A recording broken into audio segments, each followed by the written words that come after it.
નમો વરિયંતાણમ નમો સિદ્ધાણમ નમો આયર્યાણમ નમો વજ્જાયાણમ નમો લોહે સૌ વસાવણમ એસો પંચ નમુકારો સૌ પાવપણાસણો મંગલાણમ ચ સંવેશી બ્રહ્મમ વૈ મંગલમ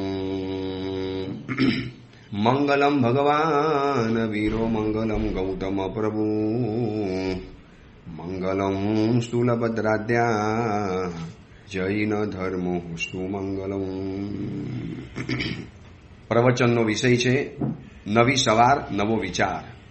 આજથી 1100 વર્ષ પૂર્વે બનેલો અને આશરે 300 જેટલા નીતિસૂત્રોથી સુશોભિત આ નીતિ વાક્યામૃત નામનો ગ્રંથ. રોજ એક સૂર્યોદય થાય અને આપણને એક નવા વિચારની ભેટ મળે છે. આ વિશ્વની અંદરમાં કોઈ પણ વ્યક્તિ ગમે એટલી આપણને પ્રિય હોય, ગમે એટલી વાલી હોય, ગમે એટલી મનગમતી હોય, પરંતુ એ ગમતી વ્યક્તિને આપણે ઉપહાર કે રોજ તો નથી આપતા, ક્યારેક ક્યારેક આપીએ છીએ. કરોડપતિ માણસો હોય, અબજપતિ હોય, પણ રોજ ભેટ નથી આપતા. શાદી હોય, લગ્ન હોય, વિશિષ્ટ પ્રસંગ હોય, ઘરમાં કોઈ પ્રતિષ્ઠા મહોત્સવ આવ્યો ત્યારે આપણે પહેરામણી આપીએ, ભેટ આપીએ. અને કદાચ રોજ વ્યાખ્યાન વગેરેમાં પ્રભાવના મળે છે ને તો પણ કેટલી, 5 રૂપિયાની કે 10 રૂપિયાની, રોજ કે 100 રૂપિયાની પ્રભાવના ન હોય, પણ આ લાખો રૂપિયાનો કિંમતી એવો વિચાર રોજ આપણને સવારના સમયની અંદરમાં એક ભેટ મળે છે. આ મહાત્માએ જે ચિંતન ચલાવ્યું, મનોમંથન ચલાવ્યું, જે ગ્રંથોનો અભ્યાસ કર્યો અને એ ગ્રંથોના અભ્યાસ દ્વારા જે રીતે એમને પોતાના મનની અંદરમાં ચિંતનનો ચંદરવો બનાવી અને લોકોની સમક્ષ જે રીતે એક નવા વિચારો રોજ પ્રસ્તુત કરે છે, એ કરતા આજે આપણે 90 નંબરના સૂત્ર ઉપર આવ્યા છીએ. પ્રવચન છે 151 અને 90 નંબરનું સૂત્ર. ગઈકાલનું જે 89 નંબરનું સૂત્ર અને આજનું 90 નંબરનું 90 નંબર કા સૂત્ર. આમ જોવા જઈએ તો બંનેનો એક જ ભાવ છે.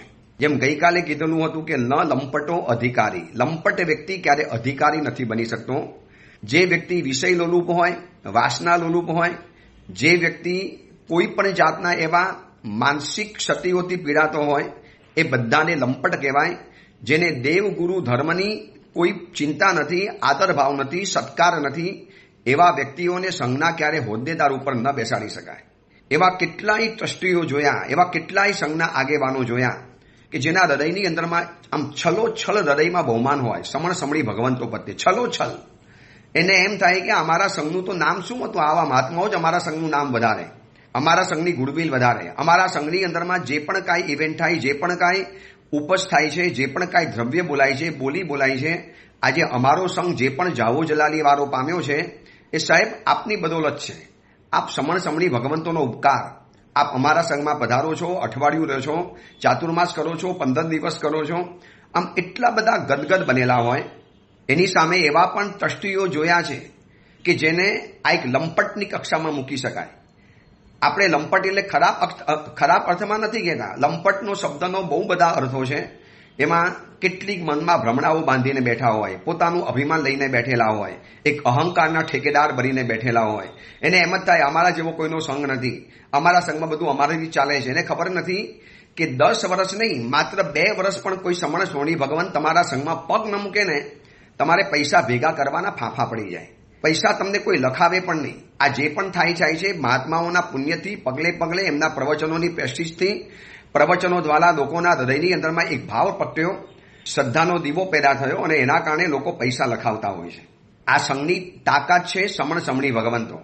પણ એવા કેટલાક લંપટ જેવી વ્યક્તિઓ ટ્રસ્ટી જે બનીને બેઠેલા હોય, એ લોકોને એમ જ છે સંઘ અમારાથી જ ચાલે છે, અમે જ ચલાવીએ છીએ, મહાત્માની અમને કોઈ જરૂર નથી, મહાત્માઓનો બહિષ્કાર કરો, મહાત્મા હોય કે ન હોય, મહાત્માથી કશો ફરક નથી પડતો, ના આવે તો ના આવે, મહાત્મા શું જરૂર છે અમારે. એ અજ્ઞાની વ્યક્તિઓના વચન છે. અને એટલા જ માટે આ મહાત્મા કહે છે કે આવા વ્યક્તિઓને અધિકારી તો ક્યારે પણ ન બનાવાય, ક્યારે પણ નહીં. બહુ કદાચ વખત પહેલા એક પ્રસંગ બનેલો હતો.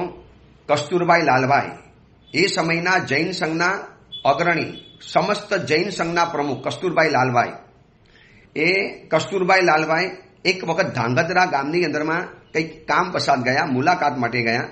ત્યાં શ્રી સંઘે એમના અધ્યક્ષતાની અંદરમાં કંઈક પ્રસંગ રાખેલો હતો, ગામની બહાર મંડપ બાંધેલો હતો.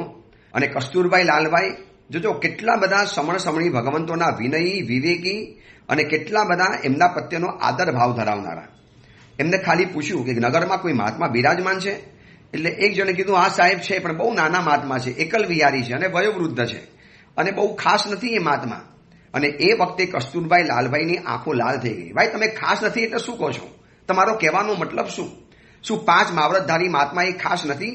શું ભગવાન મહાવીરનો જેને વેશ પહેર્યો શું એ ખાસ નથી?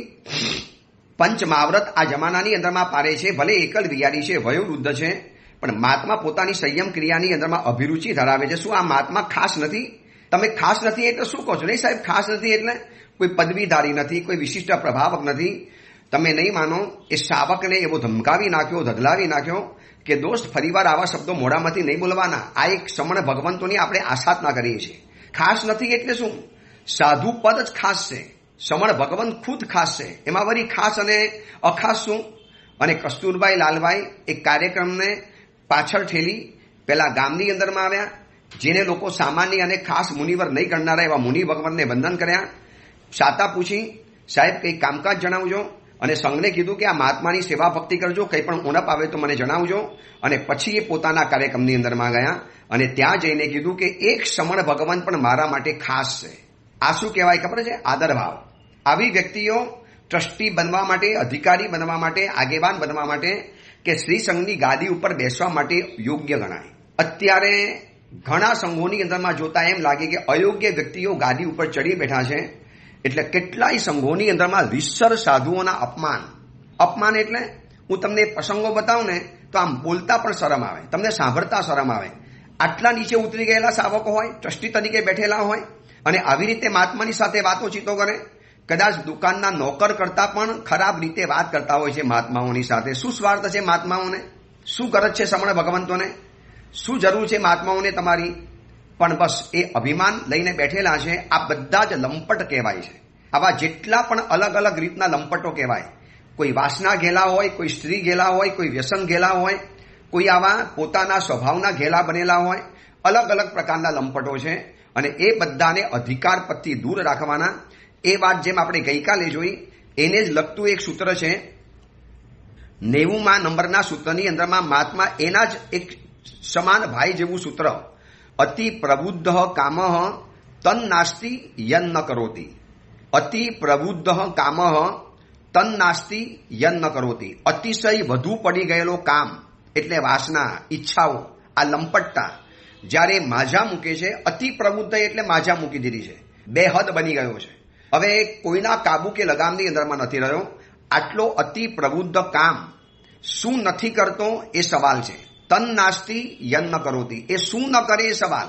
લંપટ વ્યક્તિ, વાસના ઘેલી વ્યક્તિ, આવા મોહાંત વ્યક્તિઓ શું કાર્ય નથી કરતા? એ પોતાની સગી માને પણ રોડ ઉપર રઝળતી કરી મૂકે, બીમાર માતાના ગળાની અંદરમાં ટૂંપો નાખીને મારી શકે, એ પોતાના વિશ્વાસુ પતિને પણ મારી શકે, એ પોતાની અતિશય વિશ્વસનીય પત્નીને પણ ખતમ કરી શકે, એ પોતાના દીકરાઓને પણ દગો દઈ શકે, એ પોતાના ઉપકારી ગુરુ ભગવંતોની સામે પણ વિરોધનું બ્યુગલ ફૂંકી શકે. શું નથી કરતા એ એક સવાલ છે. જમાલીએ અને ગોશાલાએ તીર્થંકર એવા ગુરુ ભગવંતની સામે વિરોધનું બ્યુગલ ફૂંકી બતાવ્યું. આપણને એમ થાય કે તીર્થંકરની હાજરીમાં આપણને જન્મ ક્યારે મળે? અને આ લોકો તીર્થંકર પરમાત્માની હાજરીમાં હતા છતાં પણ શું કર્યું? મહાવીર પરમાત્માનું અપમાન. અરે ગોશાલાએ તો તેજોલેશિયા ફેંકી ખતમ કરવા માટે, મારી નાખવા માટે. અને આ બાજુ જમાલીએ પરમાત્માનો અનાદર કર્યો. પ્રભુ, હું તમને સર્વજ્ઞ નથી માનતો, તમારી કડે માને કડે વાત હું સ્વીકારતો નથી. ભલે તમારી બીજી બધી વાતો બરોબર હશે, હું બરોબર નથી માનતો. પોતાની બુદ્ધિ લગાવી. એટલે આ શું થયું? અતિ પ્રબુદ્ધ કામ તન નાસ્તિ યન ન કરોતી. અતિશય વધુ પડતો કામ, અતિશય વધી ગયેલો કામ, એવું શું નથી કે જે નથી કરતો? તન નાસ્તિ યન ન કરોતી. દુનિયામાં એવું કોઈ પણ ખરાબમાં ખરાબ કાર્ય નથી કે અતિ વધી ગયેલો કામ ન કરતો હોય. લંપટતા જ્યારે બેહદ બને છે, જ્યારે બેફામ બને છે, બે મર્યાદિત બને છે, અને એના બધા પ્રસંગો વર્તમાનમાં જોયા ને. કોઈ પોતાના પતિને ડ્રમમાં પૂરીને મારી નાખે છે, ઉપરથી સિમેન્ટ ભરીને છે. કોઈ પત્ની છેક દૂરના રાજ્યની અંદરમાં જઈને પોતાના પતિને મારી અને પર્વત ઉપરથી ગબડાવી મૂકે છે. અથવા તો કોઈ પોતાની પત્નીઓને તંદુરની અંદરમાં શેકી નાખે છે પાપડની જેમ. કોઈ મર્ડર કરે છે, કોઈ પાણીમાં ડૂબાડી નાખે છે, કોઈ એને ઝેર આપીને મારી નાખે છે, કોઈ એને બિલ્ડિંગની બારીમાંથી ઉચકીને નીચે ફેંકી દે છે. યાદ કરો દિશા સાલિયાન, જેને આવી રીતે ફેંકી દેવાની અંદરમાં આવી હતી. શું નથી કરતો એ સવાલ છે. આવા કદાચ પ્રસંગો જોવા માટે જઈએ ને તો એક નહીં, હજાર નહીં, લાખ નહીં, કરોડો પ્રસંગો જોવા માટે મળશે. રામ રાવણનું યુદ્ધ શું હતું? આ અતિ વધી ગયેલો કામ શું નથી કરતો એ સવાલ છે. ભાઈ રાવણ આવું કરી શકે? આટલો વિદ્વાન, આટલો ભણેલો, આટલો હોશિયાર, છતાં પણ રાવણ આવું કરી શકે? હા ભાઈ, કરી શકે. કારણ કે કામ એનો વધી ગયેલો, બેહદ વધી ગયેલો. અતિશય વધુ પડતી વાસના, અતિશય વધુ પડતી લંપટતા, અતિશય વધુ પડતી વિષયોની આસક્તિ, અતિશય વધુ પડતું આકર્ષણ, અતિશય વધુ પડતું રાગનું આકર્ષણ શું નથી કરતું એ સવાલ છે. શું એના જીવનની અંદરમાં ઉથલપાથલ નથી મચાવતું એ સવાલ છે. એટલે અતિશય વધી ગયેલો કામ તન નાસ્તિ યન્ન કરોતી, એવું કશું જ નથી જે નથી કરતો. એવા ભયંકર કાર્યો કરે છે, એવા ભયંકર કાર્યો એની પાસેથી કરાવડાવે છે. કારણ કે કામની ચેષ્ટાઓ વધી ગઈ, ભયંકર ભોગ વિલાસો વધી ગયા. અને આ વર્તમાન સમયની અંદરમાં મોબાઈલ ટીવીના યુગની અંદરમાં જે રીતે લોકોની વિષય વાસનાઓ ભડકી છે, જે રીતે આસક્તિઓએ માઝા મૂકી છે, જે રીતે આસક્તિઓ પૂર બહારની અંદરમાં ખીલી છે, એમ લાગે છે કે આભ ફાટ્યું છે, થીગડું કેવી રીતે મરાશે. રોજ એવી સિરિયલ, એવા ગંદા મેસેજ, એવી ગંદી ક્લિપ્સ એટલી બધી બેહદ વધેલી છે, એટલી વધી છે કે કોઈ પણ વ્યક્તિ એક મોબાઈલ ખોલીને બેસે ને, જેમ તમે નર ખોલો અને કેવું પાણી ધડ કરતું નીચે ઉતરવા માંડે, બસ ખાલી આટલું કંઈક ખોલો એટલે ગંદકીને કોઈ પાર નથી. રોડ ઉપર જાઉં ચાલીને તોય તકલીફ, થિયેટરમાં મનોરંજન માટે જાઉં તોય તકલીફ, મન ફ્રેશ કરવા માટે, માઇન્ડ ફ્રેશ કરવા મોબાઈલ ખોલો તો પણ તકલીફ. અને હવા ફેર કરવા તમે બારીની પાસે ઉભા રહો તો પણ તમને એ જોવા માટે મળે.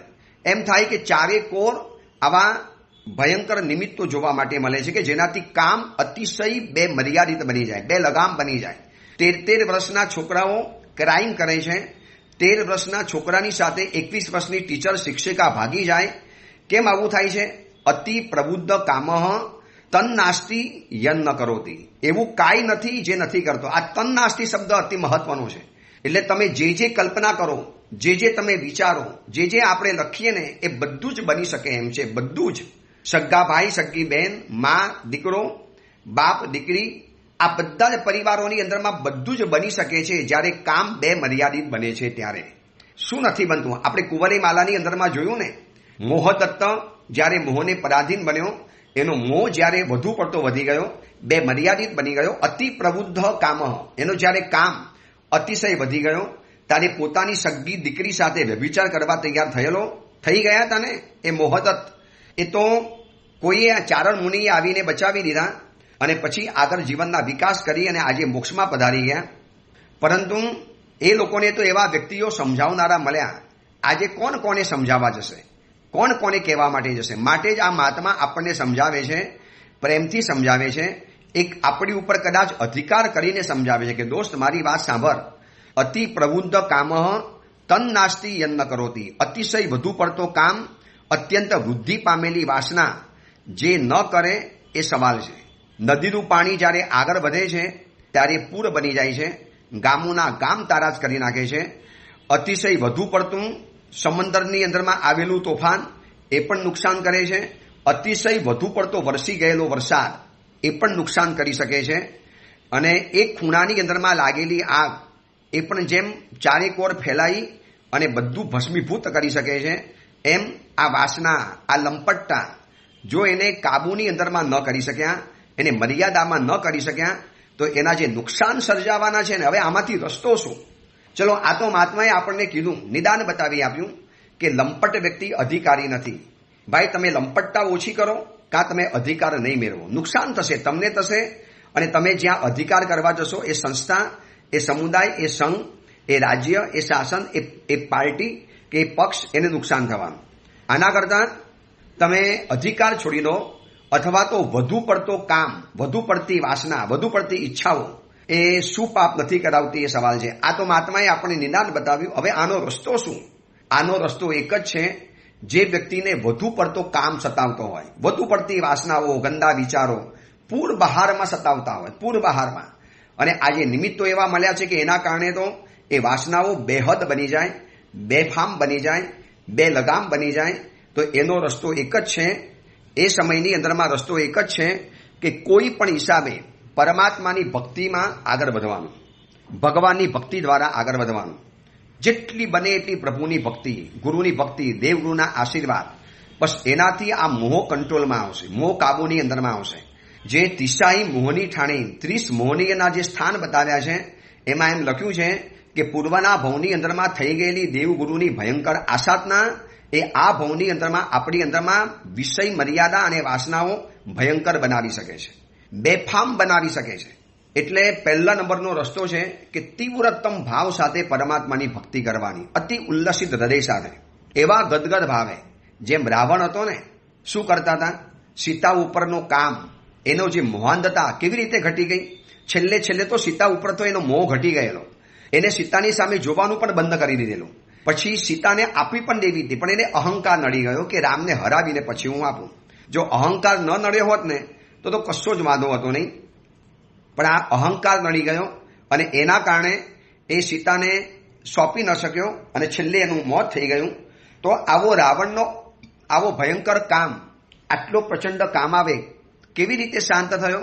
તો કહેવાય છે કે શાંતિનાથ પરમાત્માની ભક્તિ જે કરતા હતા, શાંતિનાથ પરમાત્માની ભક્તિની અંદરમાં જે એકાગ્ર બની જતો હતો, શાંતિનાથ પરમાત્માની ભક્તિની અંદરમાં જે દિલ રેડી લેતો હતો, બસ એના કારણે એની વાસનાઓ શાંત થવા મળી. એમ માનો ભડભડતી આગ છે અને એની ઉપર ઘનઘોર વરસાદ તૂટી પડે અને કેવી આગ શાંત થઈ જાય, પ્રશાંત બની જાય. બસ આવું જ બને છે કે જ્યારે આવી વાસનાઓ અતિશય વધે, ભયંકર કક્ષાની વાસનાઓ વધે, ત્યારે પણ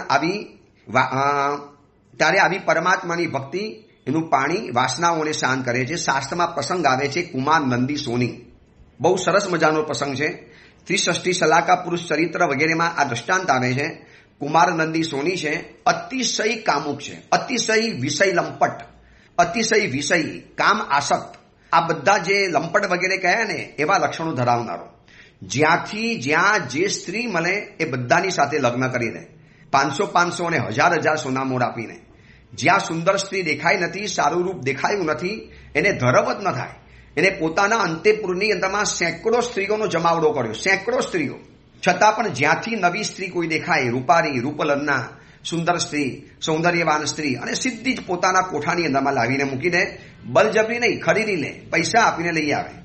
આ કુમાર નંદી સોનીની વાસના ભયંકર કક્ષાની વધી ગયેલી, બેહદ વધી ગયેલી. હવે આ બાજુ હાસા અને પ્રહાસા નામની 2 દેવીઓ, એ 2 દેવીઓના પતિ ગુજરી ગયો અને એ સમયની અંદરમાં એમને એમ થયું કે અમારો કોઈ નવો પતિ બનવો જોઈએ, અમારે પણ વિષય વાસનાઓ તૃપ્ત કરવી છે.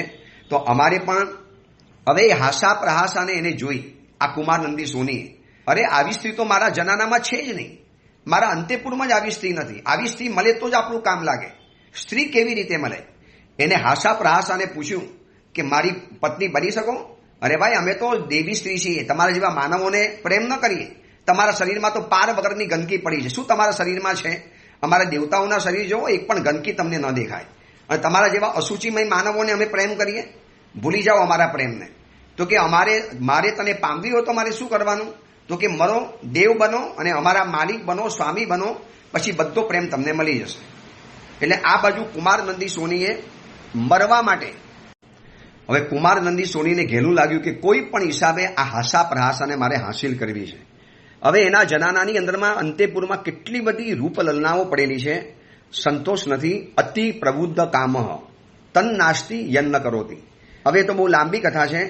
પછી એ 2 સ્ત્રીઓને પામવા માટે આ સ્ત્રીઓ ઝૂરે કે અમે તમારા વગર શું કરીશું? નહીં, હવે તમે મને નથી ગમતી. હાસા પ્રહાસાનું જે રૂપ છે ને, તમે તો સાવ એની સામે કાચ પણ ન ગણાવો, પથ્થર પણ ન ગણાવો, તમે તો એની સામે કોલસાના ટુકડા બરાબર લાગો. હવે આ બાજુ 500 ઉપર જે સ્ત્રીઓ બચારી રડે છે અને કુમાર નંદી સોની હાસા પ્રહાસાને મેળવવા માટે જે પણ કાંઈ કરે છે, છેલ્લે એ હાસા પ્રહાસાના માલિક તરીકે જન્મ લે છે દેવલોકની અંદરમાં. પણ હાસા પ્રહાસા પણ બહુ નિમ્ન કક્ષાની દેવીઓ હોય છે, સાવ નિમ્ન કક્ષાની. દેવલોકમાં જેમ કિલ્બિશિક દેવતાઓ કહેવાય એના જેવા. જ્યારે એ પતિ તરીકે બન્યો ને એટલે ખુશ થયો, હાસા પ્રહાસા મને મળી ગઈ. પણ એનો નશો કાચી સેકન્ડમાં ઉતરી ગયો. ઇન્દ્ર મહારાજાની સવારી નીકળી અને ઢોલકું સીધા એના ઘરમાં આવી ગયું. ભાઈ આ શું? હવે તું તો છે ને એનો કિલ્બિસિક દેવ છે, ભંગી જેવો દેવ. તારે ઝાડુ પોછા કરવાના, આવા ઢોલ વગાડવાના, તારે ઢોલનું રૂપ લેવાનું. ત્યારે એને પછતાવો થયો કે યાર ઘરમાં તો હું શેઠ હતો ને અહીંયા મારે નોકરાણી કરવાની, આવી મારે નોકરગીરી કરવાની, અને હાસા પ્રહાસાને મેળવવા માટે મેં આવું કર્યું. એટલો બધો રડે છે, એટલો પસ્તાવો કરે છે, આ તો મારું બધું જિંદગી બગડી ગઈ. ઓલી પત્નીઓ બચારી રડે છે કે અમારા પતિ છોડીને ચાલી ગયા. અહીંયા હાસા પ્રહાસા તો સાવ નિમ્ન કક્ષાની દેવીઓ છે. એના કરતા ઉચ્ચ કક્ષાની દેવીઓને જોયા પછી એનો કામ વાસના ભડકે ભરે છે. એ સમયે એનો મિત્ર દેવતા એ દુઃખી છે તારે સાંત્વના આપે છે કે દોસ્ત, આ કામ વાસના આવી જ છે, અતિ વધેલી કામ વાસના કોઈને પણ સુખ નથી આપતી. દોસ્ત, તારે છે ને આ બધું છોડી દેવું જોઈએ અને પરમાત્માની ભક્તિમાં લાગી જા. વીર પરમાત્મા વિચરે છે, એની ભક્તિ કર, તારી બધી જ વાસનાઓ શાંત થઈ જશે. એને બાવના ચંદનની પરમાત્મા મહાવીરની પ્રતિમા બનાવી, બાવના ચંદનની. અને બાવના ચંદનની પ્રતિમા બનાવીને પરમાત્માની જેને ભક્તિ કરી છે, દિવસ રાત મુજરો કરે, સ્તવનો ગાય, ચામ્ર ઢારે, પ્રભુની સામે માથા પચાડે કે પ્રભુ આટલી બધી કાતિલ વિષય વાસનાઓ મને કેમ પરેશાન કરે છે. જાઓ ઘર ગિરનારના નેમનાર ભગવંતની પાસે અને પ્રભુને જઈને કહો કે પ્રભુ કેમ આટલી બધી વાસનાઓ મને પરેશાન કરે છે, કેમ આટલો બધો વિષયાસક્ત છું, કેમ આટલી બધી મને વિષયોની પીડા પરેશાન કરે છે, કેમ આટલી બધી વિષયોની પીડા મારી પાછળ પડી ગઈ છે. પ્રભુ મને કંઈક બચાવો. શંખેશ્વર ભગવાનના દરબારમાં સાંજે જઈને બેસો, શું પરમાત્માનો દેદાર દેખાય છે. આ વખતે હું જઈને આવ્યો, સાંજે 4 કલાક પ્રભુની સામે અપલક નજરમાં જોવાનું મન થતું હતું. દીપકનું દિવ્ય વાતાવરણ, દીવાઓની રોશની, એમાં પ્રગટ પ્રભાવી શંખેશ્વર પાસનાથ પરમાત્માની અદ્ભુત નયનરમ્ય અલૌકિક પ્રતિમા, નીરવ સ્તબ્ધ વાતાવરણ, પાછળ ધીરું ધીરું સંગીત વાગતું હોય અને પરમાત્માની પાસે બેસીને જે આનંદ મળતો હતો. પ્રભુની સામે ગદગદ સ્વરે વારંવાર કીધું કે પ્રભુ આ દોષોની ગુલામીમાંથી બહાર તો કાઢો. પ્રભુ ક્યારે બહાર નીકળીશ? પ્રભુ આમાંથી મને જીવનમાંથી બહાર કાઢો. કેટલા બધા કાદવોમાં ફસાઈ ગયેલો છું, આ કાદવનો ભૂંડ બની ગયો છું. આવા પ્રભુની પાસે રડવાથી, પ્રભુની ભક્તિ કરવાથી, પ્રભુની સામે આંસુ પાડવાથી આ મોહનીય કર્મોનો ક્ષય થાય છે. પ્રેમ અને મોહમાં તફાવત છે, રાગ અને મોહમાં તફાવત છે. આ મોહ એટલો વિચિત્ર છે કે જે તે જગ્યાની અંદરમાં આપણને આકર્ષણ પેદા કરાવી દે, જ્યાંને ત્યાં આપણને વિષય વાસનાઓ પેદા કરાવી દે. અને એ સમયે જો આવી રીતે કરવામાં આવે પરમાત્માની ભક્તિ, તો પણ પહેલો એક રસ્તો છે અતિ પ્રબુદ્ધ કામ, એના માટેનો આ રસ્તો છે. લંપટતા જ્યારે વધી ગઈ હોય, વધુ પડતી વધી ગઈ હોય, એનો આ રસ્તો છે. બીજા નંબરની અંદરમાં છે જ્ઞાનનો અભ્યાસ. જેમ ભક્તિ કરવાની છે એમ જ્ઞાનનો અભ્યાસ કરતા જવાનું. શાસ્ત્રો વાંચતા જાઓ. ન આવડે તો ગુજરાતી ભાષાંતર, એ પણ ન ભાવે તો પ્રવચન, પ્રવચનોનું શ્રવણ. હવે આ ચાતુર્માસ નજીકમાં આવી ગયું. 6 જુલાઈના મારો ચાતુર્માસ પ્રવેશ છે.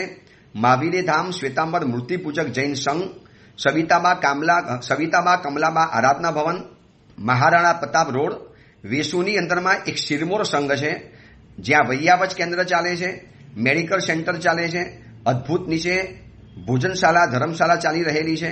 એવા અદ્ભુત સંઘની અંદરમાં ચાતુર્માસ છે. એ ચાતુર્માસની અંદરમાં રોજ પ્રવચનો થવાના.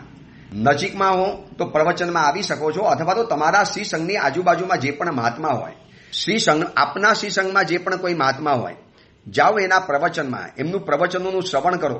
અને એ પ્રવચન શ્રવણ દ્વારા જે ઉત્પન્ન થયેલી સમજણ, જે જ્ઞાન, એ એવું સત્વ વિકસાવશે કે આ બધી જ વિષય વાસનાઓ ઉપર વજ્ર જેવો પ્રહાર કરી મૂકશે. બધી જ વિષય વાસનાઓ ખતમ થઈ જવાની, વિષય વાસનાઓનો ડૂચો વળી જવાનો. આ પણ કરી શકાય. એટલે જ્ઞાનનો અભ્યાસ, પરમાત્માની ભક્તિ, સમણ સમણી ભગવંતોની વૈયાવચ, આ બધા મોહનીય કર્મોને ક્ષય કરવાના રસ્તા બતાવ્યા છે કે સમણ સમણી ભગવંતોની વૈયાવચ કરો, એનાથી પણ પાપ કર્મ ખતમ થઈ જવાનું, એનાથી પણ મોહનીય કર્મનો નશો ઉતરી જવાનો, એનાથી પણ મોહનીય કર્મના ઘેન ભાગી જવાના. તો અતિ વધી પડતો કામ જ્યારે લાગતો હોય, દરેકને વ્યક્તિને ખબર પડે ને કે મારી અંદરમાં વિષય લોલુપતા વધારે છે, મારી અંદરમાં કામુકતા, કામ ઘેલછા, મોહાશક્તિ, મોહાધીનતા, મોહપરાયણ, મોહાંધતા, લંપટતા, અતિ વધી પડેલી કામુકતા મારી અંદરમાં એક્સેસ છે. તો આ બધા માટે આ જ રસ્તો છે કે પ્રભુની સામે રડો, પ્રભુની સામે આજીજી કરીએ, જ્ઞાનનો અભ્યાસ કરવાનો અને સમણ સમણી ભગવંતોની દિલ લગાવીને વૈયાવચ કરો. આજુબાજુમાં ઉપાશ્રય છે, ત્યાં સમણ ભગવંતો પધાર્યા છે. એમાંથી કોઈ વયોવૃદ્ધ છે, કોઈ પ્રૌઢ વયના છે, કોઈ યુવાન વયના છે. દરેક પ્રકારના સમણ ભગવંતોની ગોછરી પાણી વોરાવીને, ગોછરી પાણીના ઘરો વોરાવીને, ચોમાસું કરવા માટે મહાત્મા આપના સંઘોની અંદરમાં આવશે તો ખાસ શરૂઆતના 10 દિવસ દરેક મહાત્માની પાસે જઈને કહેજો કે ગુરુદેવ નવા નવા પધાર્યા છો, આપે ઘર જોયા નહીં હોય, આપની આજ્ઞા હોય ને અનુકૂળતા હોય ને અનુમતિ હોય તો સાહેબ હું આપને ઘર બતાવવા માટે આવી શકું છું. હું સવારમાં બપોરના સમયમાં સાંજના સમયમાં ઘર બતાવીશ. સાંજના 24ના ઘરો ક્યાં છે સાહેબ બધી જ મને ખબર છે. હું આપને બધું જ બતાવી શકું એમ છું. હું આપની આટલી ભક્તિ કરવા માટે ચાહું છું. એ મહાત્માના જે આશીર્વાદ મળશે ને, હું તમને કહું લાખ વખત ગોચરી પાણી ભરાવશો એના કરતાં આવી રીતે સમણ ભગવંતોને એરિયાના બધા જ ઘરો બતાવી દેવાના. કેટલાક સમણ ભગવંતો એવા હોય કે જેમને ચૈત્ય પરિપાટી કરવી હોય, જેટલા પણ ડેરાસરો જિનાલયો હોય તે નગરના, તો તમે કહો ગુરુદેવ હું આવીશ આપની સાથે, મને પણ ભેગો લાભ મળશે, મને પણ ભક્તિ કરવાનો મોકો મળશે, હું પણ તમારી સાથે પરમાત્માની ભક્તિ કરીશ. તો આવી રીતે પરમાત્મા ભક્તિ કરવાનો, એને લાભો મળવાનો, મોકો મળવાનો, તો આ પણ મોહાંધતા તોડવાનો એક મોટો રામબાણ ઇલાજ છે. આવા અનેક પ્રકારના ઇલાજો છે. પછી સાધર્મી ભક્તિ કરો, પરમાત્માની ભક્તિ તો બતાવી દીધી. આ બધું જેટલું વધુ પડતું કરવામાં આવે એનાથી આ મોહાંધતા ખતમ થઈ જવાની, એનાથી આ વિષય વાસનાઓ ચૂરીને સાફ થઈ જવાની, ચકનાચૂર બની જવાની, વિષય વાસનાઓ ધૂમ દબાવીને ભાગી જવાની. જેટલું વધુ પડતું દિલથી કરશો, આ કુમાર નંદી સોની પરમાત્મા મહાવીરની બાવના ચંદનની મૂર્તિ ભરાવી અને જે રીતે પરમાત્માની ભક્તિ કરી છે, રડે છે, એ જ ભવની અંદરમાં વિષય વાસનાઓની ઘેલછા એની ખતમ થઈ ગઈ અને સદગતિની અંદરમાં ચાલી ગયો.